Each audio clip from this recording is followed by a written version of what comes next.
Bueno, les damos un cordial saludo, bienvenida para todos nuestros oyentes, para cada uno de los seguidores de nuestras redes sociales. Un saludo especial para aquellas personas que nos escuchan a través de este medio, Busco en Ti Radio Online, porque recuerda que donde estás no es el final. Continuando con nuestra programación, contamos con la presencia de Juan Carlos Polanco y Alba Patricia en nuestro segmento Gobierno Civil Bíblico, así que les damos la bienvenida. ¿Cómo estamos hoy? Hola, hola, ¿cómo están? Buenas tardes, gracias Jorge por el segmento, por todo. Le damos las gracias a ustedes también que nos están escuchando día miércoles.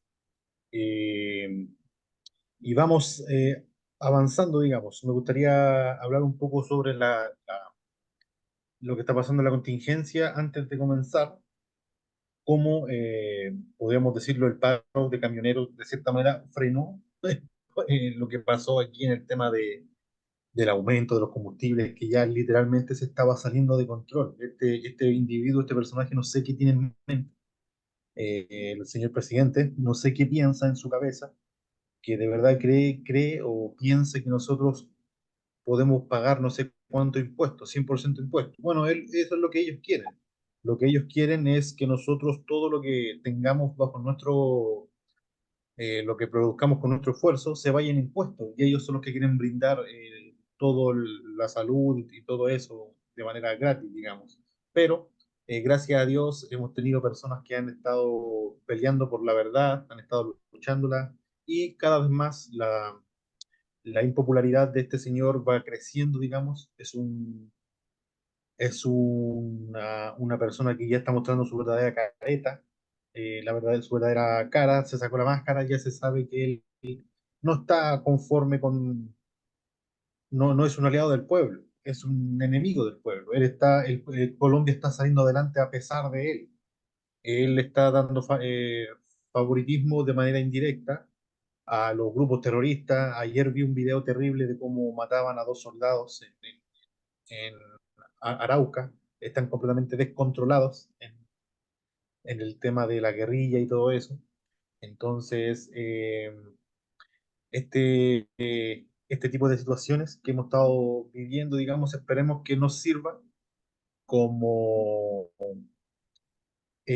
para que sepamos de una vez por todas y no aprendamos a caer en las falacias del comunismo, del marxismo, de este tipo de personas que ofrecen todo cuando están en campaña.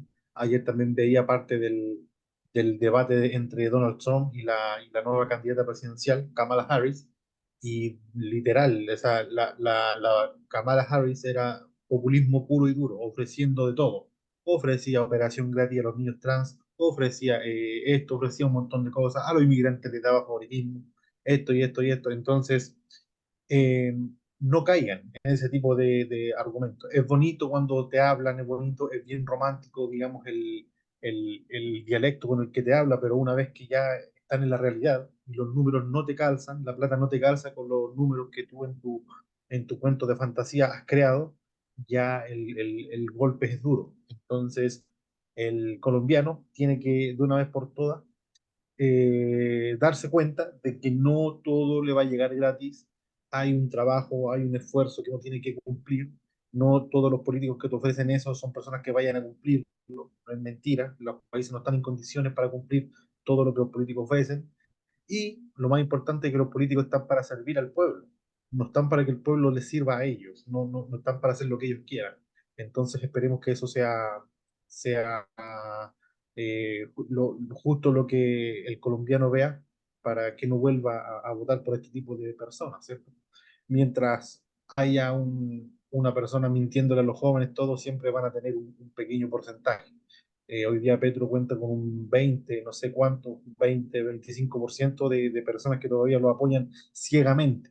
Esas ya no son personas que lo quieren a él, sino son personas que odian al otro partido político. Por eso es que lo apoyan a él, solamente hay un apoyo religioso, ya no llevado por el sentido común, sino por el odio al otro, por el resentimiento, por la envidia. Y esa es la base que le queda a él. Yo siempre he dicho, Gustavo Petro puede salir en vivo y en directo y asesinar a un oso panda en cadena nacional y aún así no va a perder esa base de votantes, porque son votantes que ya están radicalizados completamente, ya no los vamos a cambiar. Entonces, espero, ya le damos gracias a Dios que la gran mayoría del colombiano de bien, del colombiano de a pie, el que se da cuenta, el taxista, el camionero, estas personas que sufrieron el abuso de la alza de la alza de combustible, la alza de impuestos, un montón de cosas, el comerciante, todo este tipo de personas se dio cuenta cómo es y esperemos que se vea reflejado en las próximas elecciones. Todavía queda tiempo, un poquito más de un año para aguantar a este señor, la gente reacciona, ¿cierto? Eso es lo que pasa en Colombia. Lo que pasó, por ejemplo, en Argentina, ayer la Cámara de Diputados vetó un proyecto de ley que era para una reforma en las pensiones, en las jubilaciones, que era específicamente para derrumbar todo lo que Milei había creado. Milei comenzó con el superávit fiscal. El superávit significa que ya no hay retroceso, ya no hay deuda, hay un estancamiento y desde ahí se comienza a crecer solamente. O sea que Milei redujo el estancamiento, redujo todo y estas personas, para hacerlo caer, crearon un proyecto de ley que era una reforma a las pensiones, que iba a perjudicar económicamente a Argentina de una manera increíble. Entonces damos gracias a Dios que ayer los diputados se pusieron de una vez por todas la bandera argentina en el pecho y votaron en contra de esto y lograron darle un golpe durísimo a la izquierda, a la ultra izquierda en Argentina.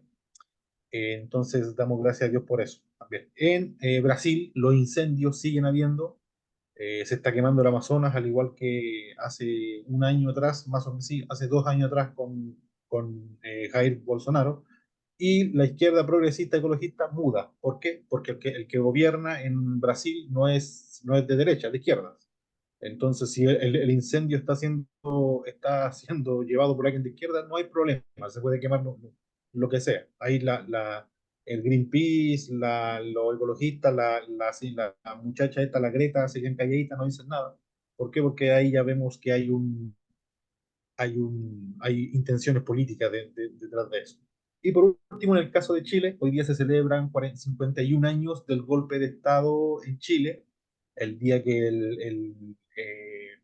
comenzó el régimen militar. Pinochet tomó el poder, mandó a bombardear la moneda, y el presidente Salvador Allende, el único presidente en la historia moderna, podríamos decirlo, contemporánea, dentro del siglo pasado y este siglo, el único presidente marxista declarado, comunista, que ganó democráticamente. Todos los líderes comunistas han ganado a través de revolución, ya tienen a los bolcheviques en Rusia, tienen a un montón de líderes comunistas, ahí los Castro en Cuba, que habían ganado el poder gracias al golpe de Estado o gracias a revoluciones, ¿cierto? Y Salvador Allende fue el primer presidente comunista en ganar una elección democráticamente en la historia. El peor error que pudo haber cometido Chile, porque se demoró 3 años en llevar a Chile a la miseria misma. O sea, Chile era Venezuela en ese tiempo.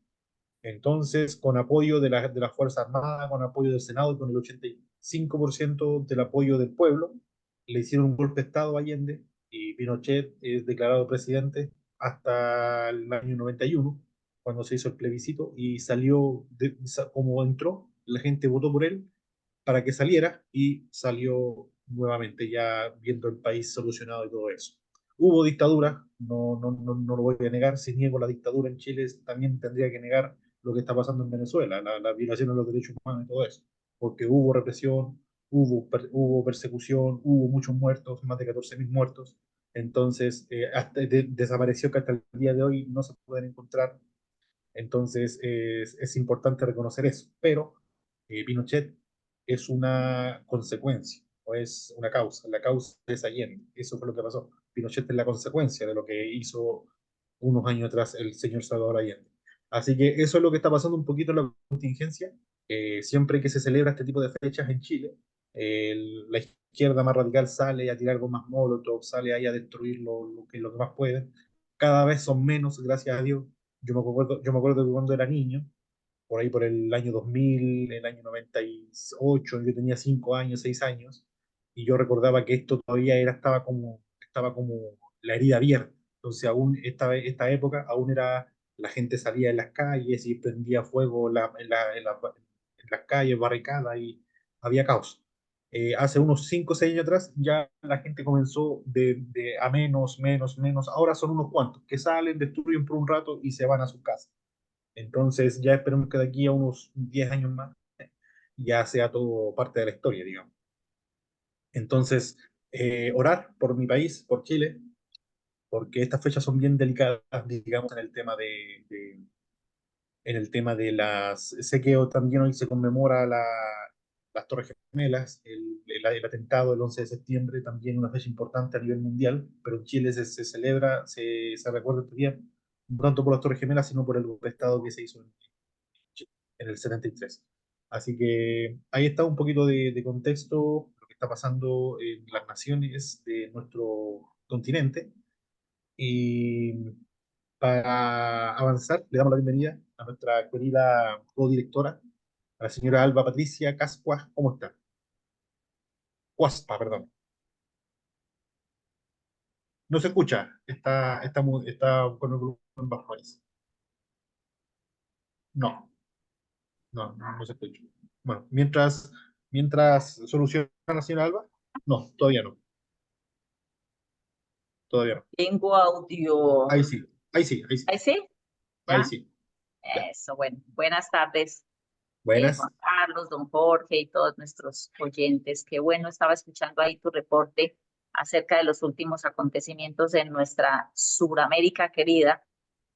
Muy preocupantes algunas cosas, pero tenemos esperanza que nos da nuestro Señor Jesucristo de que conociendo su palabra y conociendo los principios bíblicos de la libertad, del gobierno civil, podamos recuperar nuestras naciones. Se enmudeció de nuevo, señora Alba. No. Bueno, Sin ahí Pablecito, sí. estaremos con bajito volumen aquí. Ah, Eh, perfecto. allí podemos continuar. Para el día de hoy, pues tengo entendido hace el miércoles de la semana pasada, estuviste eh, instruyendo a nuestros oyentes acerca de lo que es una república y el avance histórico, ¿cierto?, de la conformación de la Sí, república. Entonces, bueno, continuemos el día de hoy. así es. Recordemos que a nuestros oyentes, a las personas que quizás nos están escuchando por primera vez y todo, estamos analizando y estudiando capítulo por capítulo. No podría decirse libro porque es muy pequeñito, tiene 50 páginas, es como una cartilla más que nada, que se llama En busca de la República Hebrea. No sé si la señora Alba ahí tiene el libro. Ahí lo tiene, escrito por el señor Stephen McDowell y Mark Baliles, ambas personas, unos eruditos en su tema de política, gobierno, civil bíblico y todo, escribieron este libro sobre cómo traer a las naciones una república tal cual como Dios la quiere, una república en libertad y todo, ¿cierto?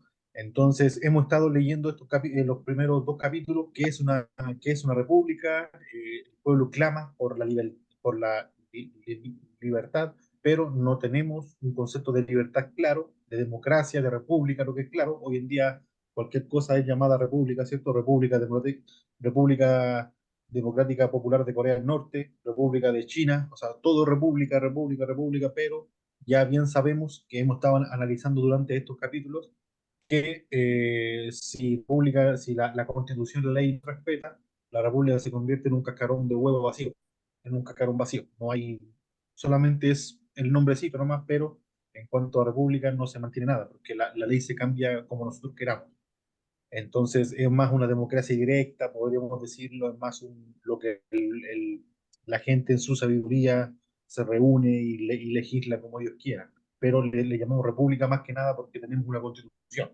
Eso es lo único que se diferencia. Pero Dios no quiere eso. Voy a compartir pantalla. Dios en su infinito amor nos regaló la república.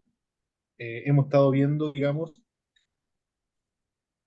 bueno, vimos el capítulo anterior, aquí están, son los marcos de la República Constitucional, ¿cierto? La descentralización del gobierno, el constitucionalismo, la separación de poderes, juicio por jurado, control civil de la policía y de las fuerzas militares, una economía de libre comercio y la elección de representantes, ¿cierto? Estos deben ser marcos que sustenten o que envuelvan una sociedad en república verdadera, ¿cierto? Si esto no se respeta en sus países, déjenme decirle que no hay una república como podríamos pintarla así de una manera, no estamos gozando de una libertad en sí, ¿cierto? Entonces después vimos el origen de la república, eh, vimos cómo la historia providencial de Dios ha sido parte, digamos, de cómo esta idea se fue creando de civilización en civilización, pasando por miles de años, estamos hablando de 4.000, 3.000, 4.000 años de historia, eh, y cómo Dios fue de menos a más para crear una república donde la gente viva libre, de verdad, ¿cierto? Entonces, comenzamos con la República Hebrea, ya estuvimos viendo este capítulo hace una semana atrás, pasamos por Grecia y Roma, como también ellos intentaron, a su manera, crear un intento de democracia, establecer una república y todo eso. Obviamente, cuando ellos son los que eligen, y si son personas que no tienen clara, si no son temerosas de Dios, son personas que siguen a dioses paganos, todo, cuando ellos elijan van a terminar en caos, así tal cual como lo hizo la Revolución Francesa, ellos terminaron exactamente igual. Tuvo que venir un, un gobierno totalitario y retroceder muchos años para que sea de república, volver a un imperio, porque de verdad estaba todo patas arriba en ese tiempo. La gente hacía lo que quería y todo eso, y fue bien caos. Y quedamos acá, quedamos en el cristianismo, ¿cierto? Durante muchos años, los principios de nuestro Señor Jesucristo comenzó a reafirmar los conceptos hebreos de libertad.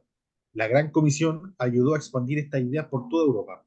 Estas ideas afirmaban el valor del individuo como personas sin importar la clase social, política o raza, ¿cierto?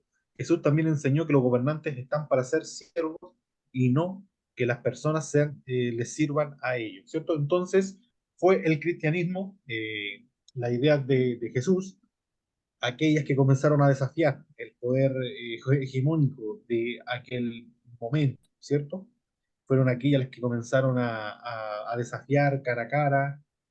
Ya vemos el caso de Juan el Bautista, cómo encaró a un rey, le costó la cabeza, sí, pero cómo lo encaró y cómo le dijo que Dios, la ley de Dios estaba por encima de él no podía hacer eso y lo encaró enfrente de todo y le dijo que estaba mal. Acto seguido, le costó la cabeza al hombre. Eran personas que estaban dispuestas a morir por la verdad y la historia es testigo de eso, ¿cierto? Alba, no se escucha. No, no se escucha.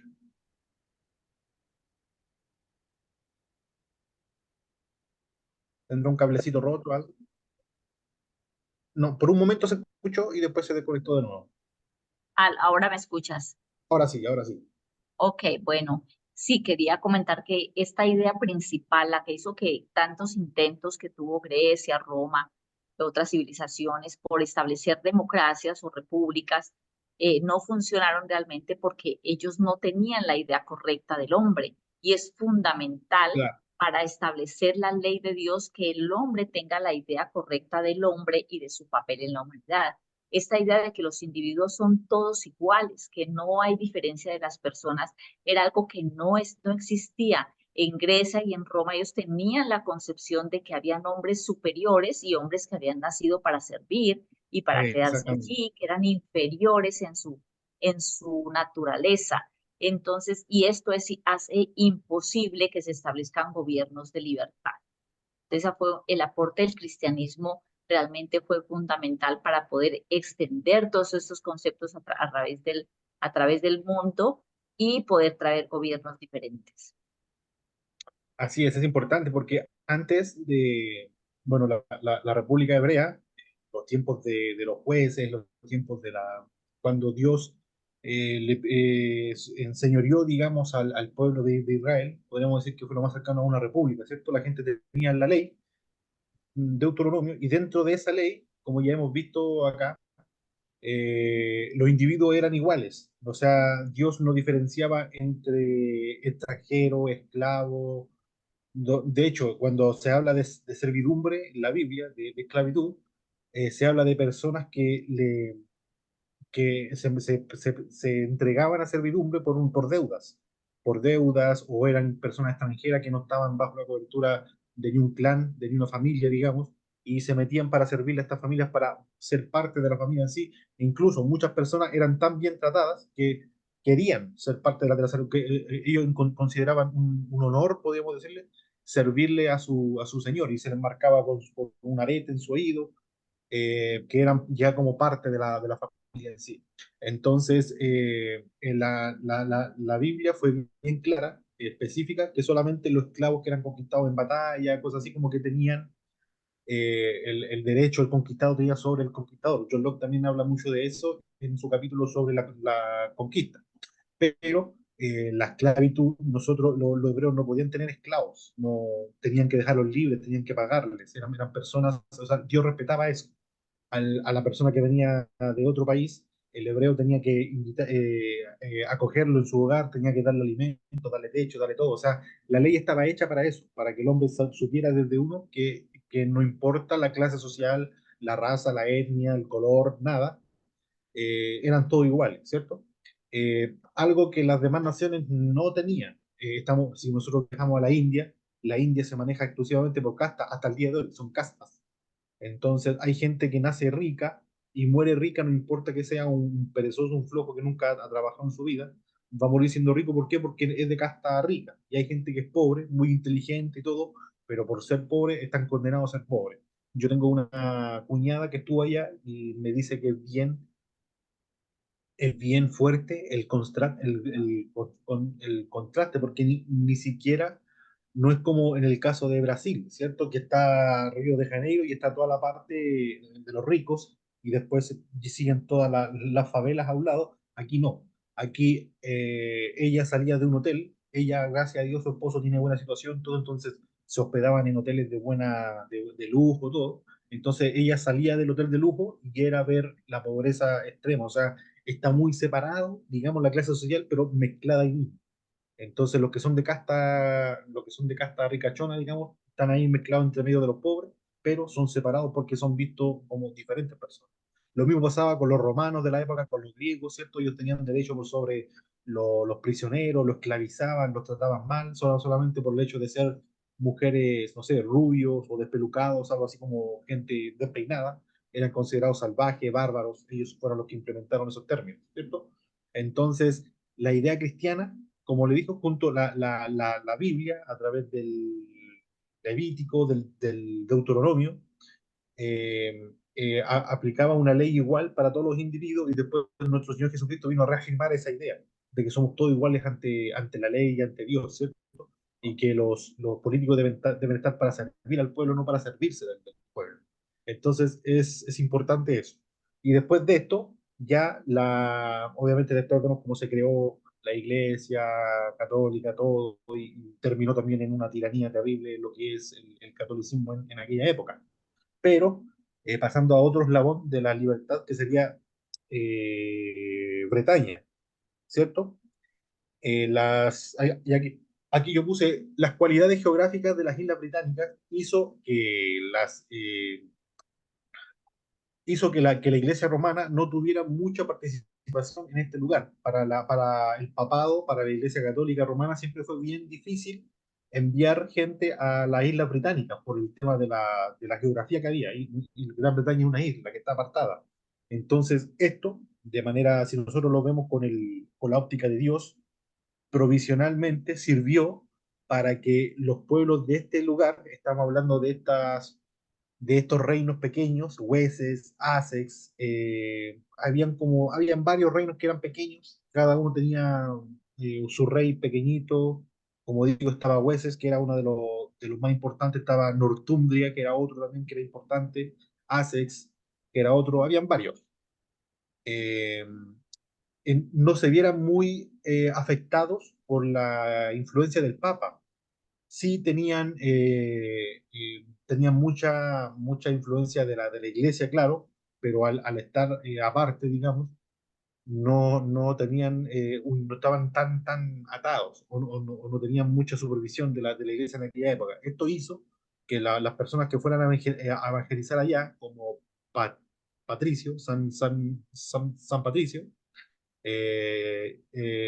hicieron un trabajo de evangelismo que también infería en el ámbito civil, en el ámbito político. Recordemos que San Patricio quiso instaurar las leyes bíblicas cívicas en la isla, y cuando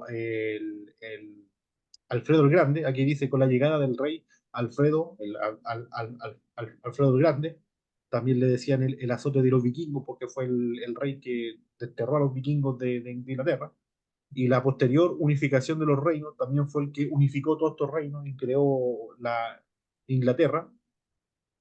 Se instauraron las leyes tales como la ley común, ¿cierto? La habeas corpus y el juicio por jurado, ¿cierto?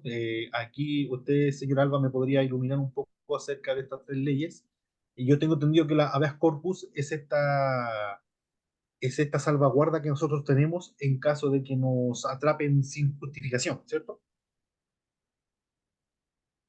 Está muda, señor. Está ahí. Está muteada.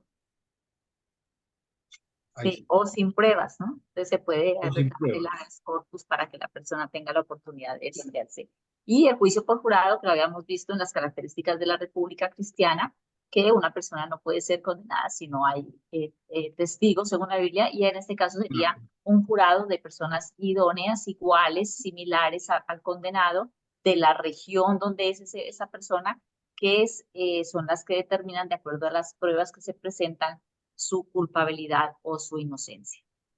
Exacto. Recordemos que en Europa los que enjuiciaban y los que legislaban y los que ejecutaban era una sola persona, era el rey, ¿cierto? Ellos Reis. tenían ahí una gran inferencia, había un desorden en lo civil ahí. Pero acá no, acá eh, que al hecho de ser una isla apartada, creó su propio sistema de políticas, digamos, y se establecieron este tipo de normas, que fueron un faro de verdad, nunca se había visto desde la República de Corea, digamos, ¿cierto? Entonces, esto hizo que Inglaterra fuera el primer país, ya pasando al siguiente eslabón, al siguiente, aquí a la Reforma Protestante, ¿cierto? 100 años antes, aquí dice poco más de 100 años antes que Lutero, John Wycliffe ya había sembrado una semilla, la semilla de lo que sería un avivamiento que fracturaría la hegemonía religiosa de la época. Este hombre fue el primero en traducir la Biblia al inglés tradicional, logrando así que la palabra de Dios tuviera acceso no solamente a un pequeño grupo de personas, sino a la nación entera. Junto con este acontecimiento le siguieron muchos personajes que tradujeron a sus idiomas las Biblias, ¿cierto? Tenemos a Lutero, que es uno de los personajes más icónicos de la Reforma, Juan Calvino, tenemos a varios, hay varios, a William los Tyndale también en Inglaterra. de William Tyndale Inglaterra, tradujo el Nuevo Testamento. Eh, John Wycliffe, pues, que sembró la semilla de la Reforma, y otras personas en Alemania y Francia. También tenemos a Calvino y Samuel Rutherford, esto creo que fue en Bélgica, y los hugonotes, ¿no? Ellos que fueron los que finalmente condujeron a la Carta de Derechos o Declaración de el Bill of Rights de 1628 en Inglaterra, el establecimiento exactamente, de la primera república verdaderamente cristiana de la historia moderna, que fue Estados Unidos, con la llegada de los peregrinos de los que peregrinos. llegaron a América, llegaron refugiándose de la persecución en Europa.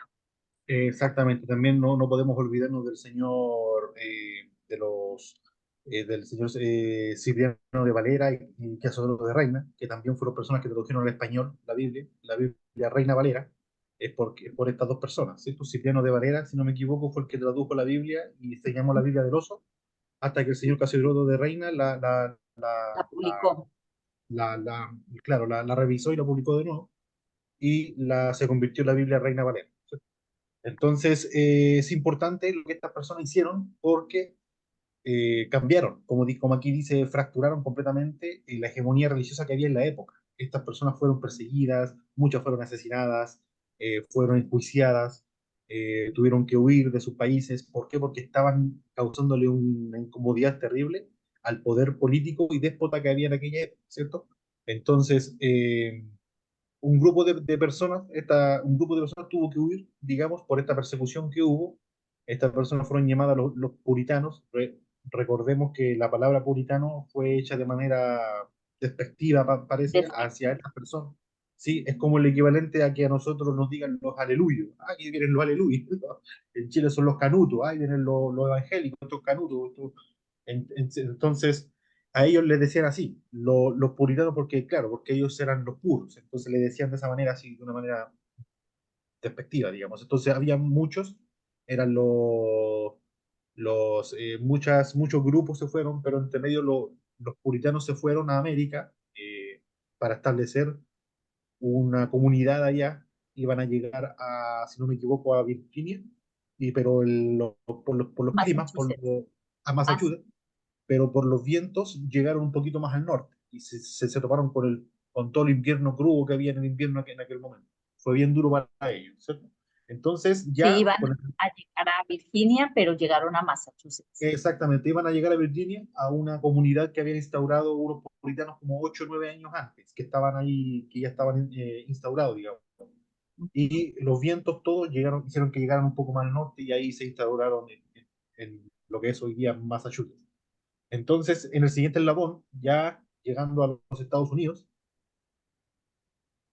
decía, el pacto de Mayflower solo fue uno de 100 diferentes documentos que se redactaron a lo largo de los 150 años de la historia americana antes de la Revolución, ¿cierto? Recordemos que el pacto de Mayflower fue este pacto que cuando los puritanos llegaron, recordemos que no todos los que estaban ahí en el barco eran personas puritanas cristianas, sino habían trabajadores del barco, parte de la tripulación y todo, entonces que decidieron quedarse con los puritanos en aquel momento, quedarse ahí con ellos. Entonces, para que los puritanos tuvieran un salvoconducto y que no iban a ser atacados por estas personas porque no compartían su misma filosofía, todo, firmaron un pacto en el que todos decidían someterse a un gobierno común, a una ley y someterse de manera voluntaria a este pacto, ¿cierto? Entonces firmaron un pacto antes de bajar del barco y eso es lo que se denomina como el pacto de Mayflower, ¿cierto?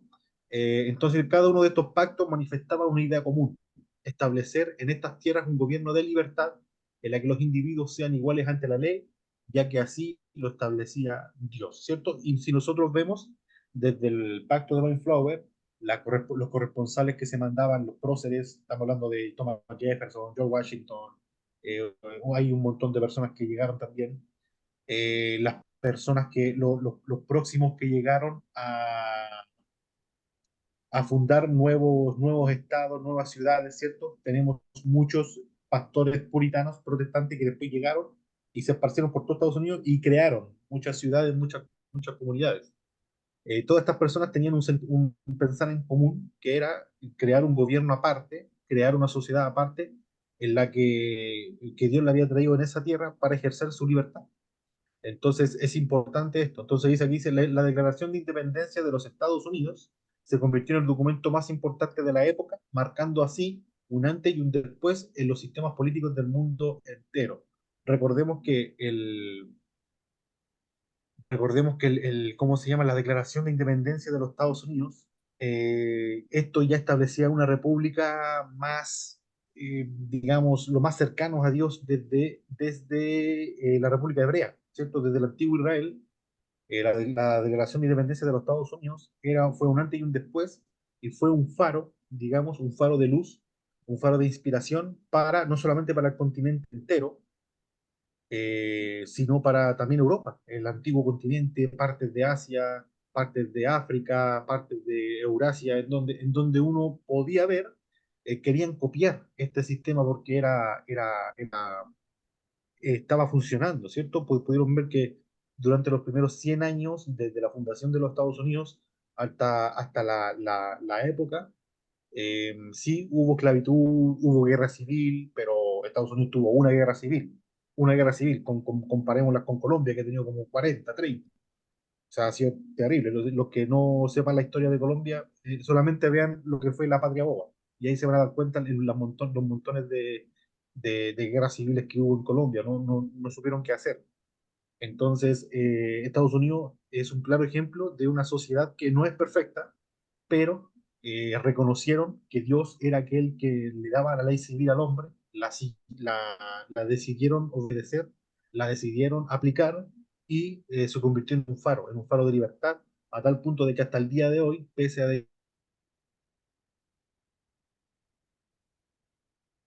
todo, sigue siendo un mundo en el que las personas ejercen su libertad, ¿cierto? Entonces es importante entender eso. Y uno de los últimos, el último eslabón que vamos a ver, señora Alba, ¿tiene que decir algo? Perdón, estoy emocionado. Sí, bueno, continuemos. El último eslabón para ver es la ilustración en Europa, luego Estados Claro, Unidos. Su constitución, la constitución norteamericana, sirvió de base para cientos, hay más de 170 constituciones en este momento en el mundo con esa base de una república constitucional con un modelo bastante bíblico y que funciona hasta el día de hoy y funciona bien. Aunque en muchas partes han modificado las constituciones, las han cambiado, las han quitado, no las dejan progresar, pero bueno, sí se yo enmudeció para haber Alba. pensado Ahí sí, en libros cuyos escritos otra vez algo, sí. algo. Ah, está como quebrantada, como que se escucha. Los países protestantes que representan en la economía política, social, educativa, cultural y la libertad que se produjo en este tiempo. Exactamente. ¿Todavía está entrecortado? No, no, ahí ya se escucha un Ya, poquito ya. mejor. Sí, ahí sí. Ok, Sí, ese modelo exactamente. sirvió para reproducirse en Europa y la influencia principal pues la trajo la cristiandad. Así podemos ver como el arte, por ejemplo, y la educación fueron transformados y de una mayoría de la población mundial que era hasta entonces era analfabeta, empezaron a salir de ese analfabetismo y convertirse en lo que hoy en día es el mundo, un territorio donde ya el 90% de sus habitantes saben leer y escribir y todo esto solo debemos a, a la reforma protestante en primer lugar y la ilustración europea que fue como consecuencia de este mismo proceso.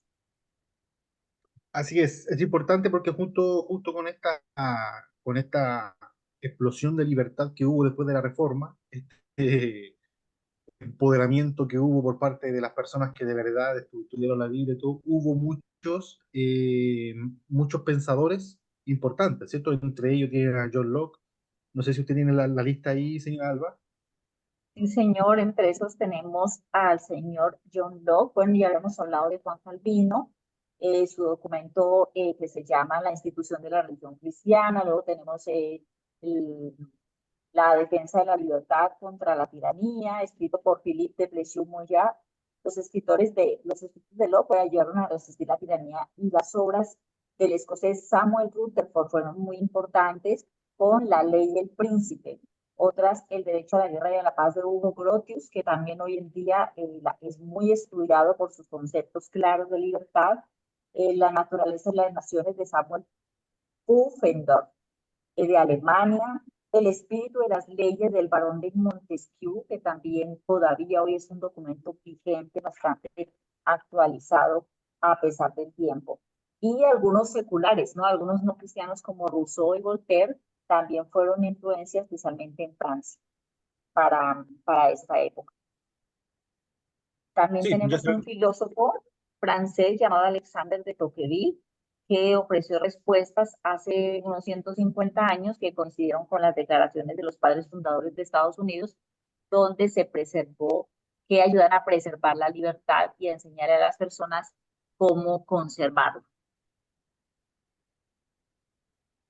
Sí, es importante el señor Alexis de Tocqueville fue una persona un francés, un juez, una persona bien educada, de un buen estatus social, fue un juez importante y lo llevaron para Estados Unidos para estudiar el sistema de cárceles. Los franceses le dijeron, anda a Estados Unidos y estudia el sistema de cárceles y para que traigas aquí la idea y la implementemos, porque Estados Unidos fue el primer país en el mundo en aquella época en que implementó un sistema de cárceles que era de restitución, el preso tenía que trabajar por su comida, tenía que trabajar para pagarle a la víctima todo lo que sufrió, todo eso.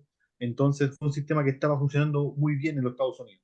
Entonces el señor Alexis de Tocqueville fue a Estados Unidos, estudió este sistema de cárcel, pero lo que más le llamó la atención, digamos, fue la libertad en la que se experimentaba ahí. Cuenta parte de su testimonio que él llega a un lugar y lo atiende un señor normal. El hombre llegó y se comenzó a meter al oeste, al oeste, al oeste de los Estados Unidos. Y el hombre llegó a un lugar y el hombre que lo atendió súper bien. Dijo, lo atendió bien aquí, acá, pero dijo que en aquella época era inaudito que yo tengo un visitante extranjero. Imagínense en los tiempos de hoy, debe ser inaudito tener un visitante de otro país y no preguntarle cosas, o sea, no decirle, preguntarle de su país, qué pasaba aquí, qué pasaba acá. Imagínense en aquella época, era mucho más escandaloso, o sea, era mucho más inaudito que alguien recibiera a un europeo, a un francés en su casa y no le preguntara sin siquiera qué pasa en su país. ¿Por qué? ¿Le pareció raro? Porque el señor lo atendió, lo alimentó bien y en un momento le dijo, listo, me tengo que parar porque tengo que ir a trabajar. Y el Alexis de Tokio le dijo, pero ¿cómo ir a trabajar hasta ahora? ¿Por qué? Le dijo, sí, porque toda esta tierra es mía y si yo no la trabajo se me va a perder todo. Entonces, ese tipo de pensamiento, de trabajar por lo mío, al señor Alexis de Tocqueville le pareció revolucionario, porque claro, en Francia todo, como era un sistema estatista, era un sistema en donde la monarquía trabajaba todo y el trabajador tenía que darle plata al rey, al terrateniente de la época, digamos, al señor feudal, digamos. Entonces, no tenían las mismas ganas de trabajar que sí tenían los americanos en aquella época, que eran dueños de sus tierras y eran responsables de sus tierras. Entonces, ese tipo de pensamiento le llamó tanto la atención que el hombre volvió a los Estados Unidos, hizo otro estudio, hizo giras por todos lados y escribió un libro que se llama La democracia en América. Y ahí el hombre explica y concluye que ¿cómo se llama? La libertad que se experimenta en Estados Unidos es meramente y única gracias al cristianismo. Es la filosofía cristiana la que ha permitido que Estados Unidos sea lo que lo que era en aquel momento. Entonces es un pensador importante, en Estados Unidos le tienen mucho respeto, de hecho fue tanto el respeto que le tienen, que un dato histórico curioso durante la Segunda Guerra Mundial, en el desembarco de Normandía, donde los americanos estaban bombardeando y todo, justo estaba la casa del señor de Alexis de Tocqueville, que en ese tiempo ya era como una casa, museo, algo así. Entonces, tuvieron precaución y extremo cuidado para bombardear todas las partes, excepto ese lugar, por el respeto que le tenían al señor Alexis de Tocqueville en sí. Entonces, claro, quedó todo devastado por los bombardeos en el momento del desembarco, porque recordemos que antes que desembarcaran los aliados, los aviones, tanto aviones bombarderos como los mismos buques de guerra que estaban ahí puestos, llenaron de bomba el lugar, llenaron de explosivo el lugar, lo bombardearon completamente antes de desembarcar, pero la casa del señor Alexis de Tocqueville no sufrió ni un rasguño, digamos, estuvo ahí bien cuidadito. Entonces, le tienen mucho respeto al hombre. ¿Por qué? Porque el hombre fue uno de los pocos europeos que se dio cuenta que lo que pasa en Estados Unidos es gracias a Dios, gracias a personas temerosas de Dios.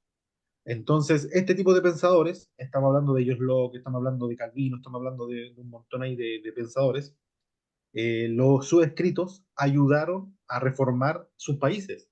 Recordemos John Locke con los Estados Unidos, ¿cierto? Recordemos Juan Calvino en Suiza, ¿cierto? Cuando Juan Calvino se fue de Suiza, vino un hombre católico pensando que los suizos habían se aburrido de la reforma y vino a querer coquetear de nuevo a los líderes de Suiza, a decirle que estaban en pecado, que se arrepientan, que vuelvan a los senos digamos, a las faldas del papado, que el papado tenía que estar bajo la cobertura del, del papado en sí. Entonces los suizos trajeron de vuelta a Juan Calvino para que escribiera una contrarrespuesta diciéndole de que la ley no es del Papa, sino la ley está por encima del Papa y es de Dios.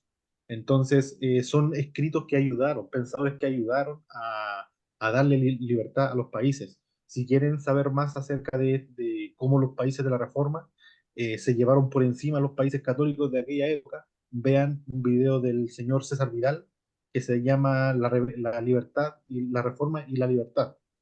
y ahí el hombre explica, son casi una hora, conferencias de más de una hora, y el hombre explica cómo la libertad, la reforma trajo libertad social, educativa, como decía allí nuestra señora Alba, decía que trajo una reforma educativa, erradicó completamente el, la Analfabetismo. ignorancia, analfabetismo que había en aquella época, la libertad de la mujer. La mujer era vista como una poco menos que nada porque ella era la culpable de que Adán pecara, entonces la mujer era vista como técnicamente un chicharrón al lado del hombre, era algo, una carga, ¿no? Y no, la reforma le trajo valor al trabajo, ¿cierto? La Iglesia Católica el trabajo era una maldición, pero los reformadores, yendo a la Biblia, se dieron cuenta de que Dios puso al hombre en el huerto para trabajarlo. Entonces se dieron cuenta de que el trabajo dignifica al hombre, le da dignidad, le da propiedad, le da de todo. Y eso los reformadores lo aplicaron y de verdad se vio la diferencia en las sociedades donde se aplicó, de verdad en sí. La educación, el método científico, se creó en los países de la Reforma, en lugares donde países católicos todavía estaban enseñando Platón y Aristóteles del 800 y del 400 antes de Cristo, y ya los países de la Reforma estaban creando tablas periódicas, estaban inventando un montón de cosas, entonces es importante ver la diferencia, señor Alba.